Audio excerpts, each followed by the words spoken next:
We got a classic tier list for you today. I'm going to be ranking the intermediate class of motorcycles for 2026. This is the most hotly contested segment in motorcycling, and the definition of an intermediate bike has expanded and changed dramatically in the last 10 years. So let's get a lay of the land for today's show. I'm going to be considering any motorcycle making between 80 and 129 horsepower with an engine displacing more than 599 cc but less than 1000 cc. We're also going to be agnostic towards fairings, so we got fully faired bikes and naked bikes, because some of these bikes are basically the same with handlebars or clip-ons. The ranking criteria was pretty simple too.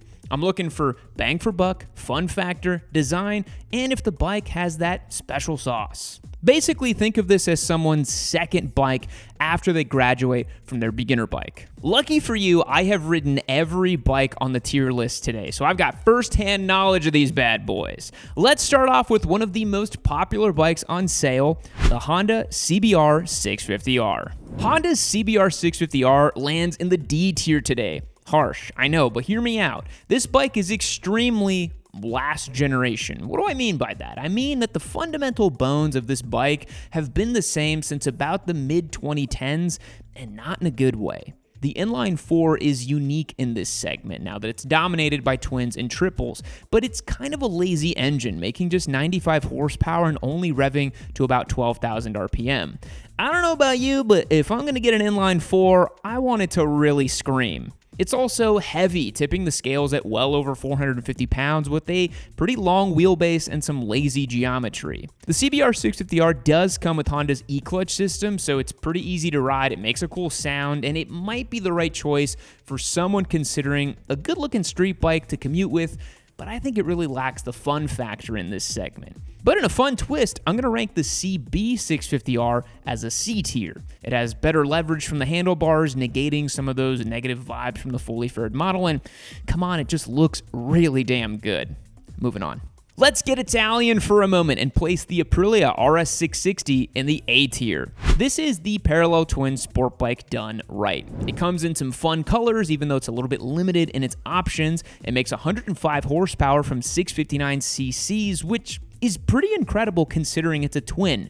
And it's simply got the juice, baby! The RS 660 is a classic case of a bike that is greater than the sum of its parts or its spec sheet. It's playful, looks exotic, sounds like a baby RSV4, and it flatters nearly any rider who swings a leg over it. It can do everyday riding since it's pretty comfortable to ride, it's lightweight, it can hang at a track day, bone stock, no problem. I think you could bother a lot of A-group riders on a bone stock 660 if you know what you're doing. The only thing holding this thing back is the price point. It's a little bit spicy, so bang for buck isn't quite there, but this bike is a gem. I'll also add the Tuono 660 together with it, as it's very close to the RS 660, but with just naked bike styling. Next up, let's go to the bottom of the totem pole, F tier.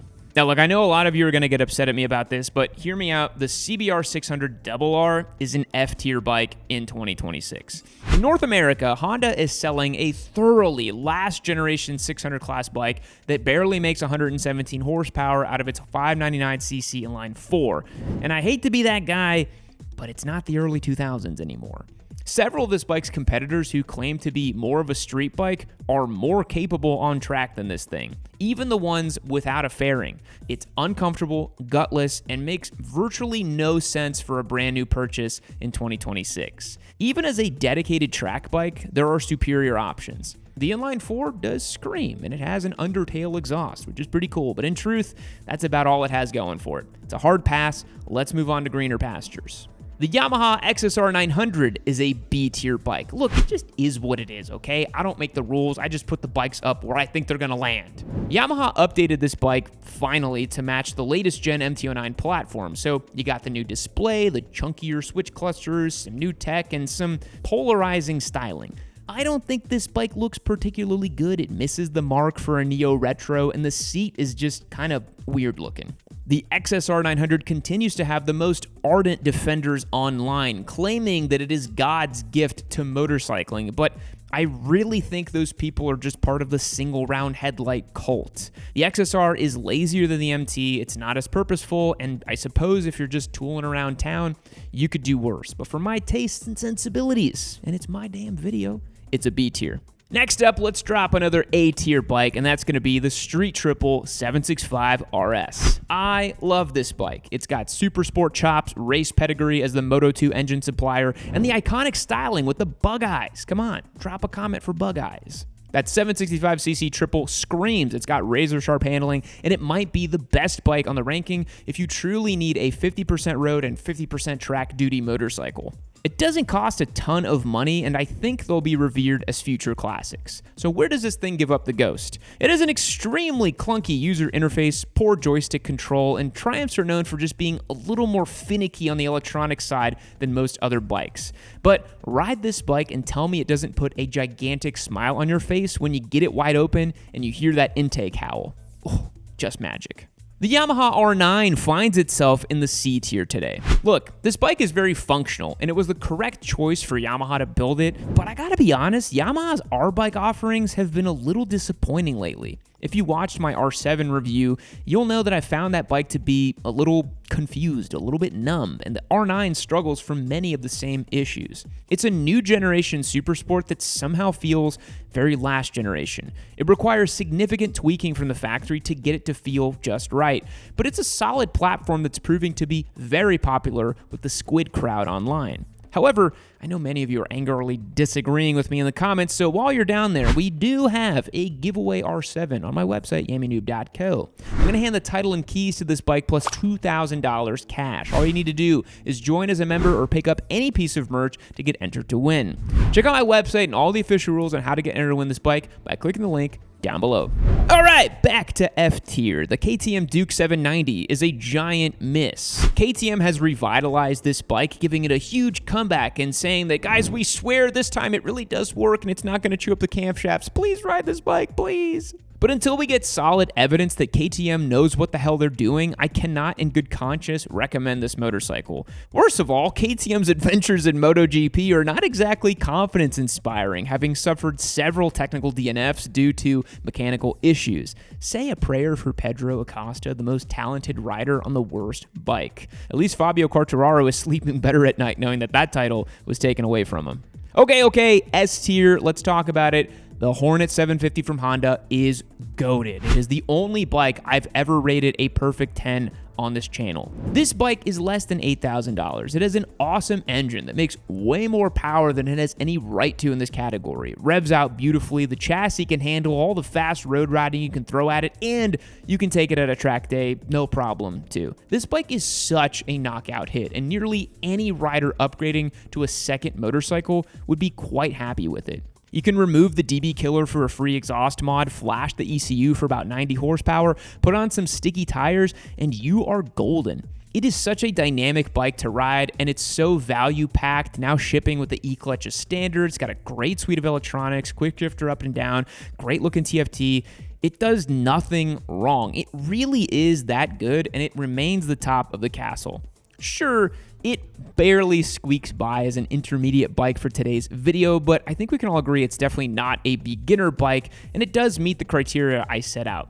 And I'd rather ride this bike than basically anything else on the list today, especially for how little money it costs. It's a choice you can feel really, really damn good about every time you take it out.